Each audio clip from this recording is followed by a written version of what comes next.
So when I was a first year medical student, and I did medical school where I physically grew up.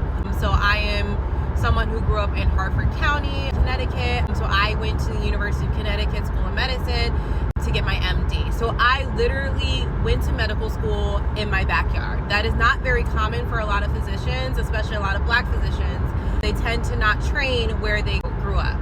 So as someone who had that privilege, I also feel like I've dealt with something that is very unique, that I was in the space where I had grown up and I started to challenge a lot of the cultural norms and beliefs I was taught because of the professional knowledge I was gaining, made me feel like I was at conflict or at odds with my lived knowledge, right?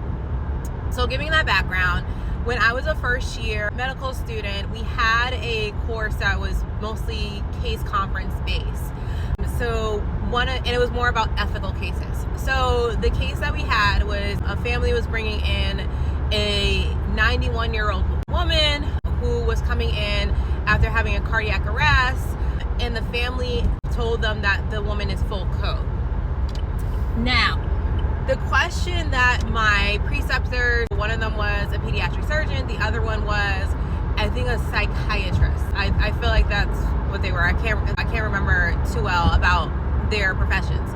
Anyways, they had mentioned, they're like, is it appropriate for this patient to be full code?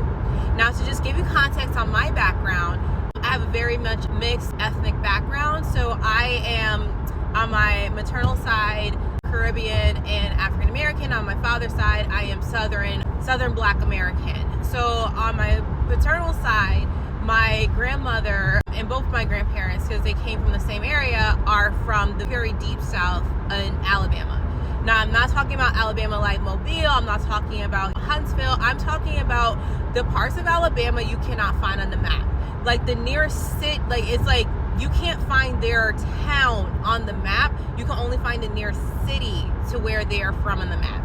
When I went down there as a child, they still had unpaved roads. That's how deep in the South they are. And sometimes when my grandmother passed last year, but sometimes when people met my grandma had a very thick Southern accent that even people from other parts of the South were like, she's very much from the South. So just giving that context and that background, as well as the fact that they grew up at a time where the civil rights movement was happening, but they were not a part of it.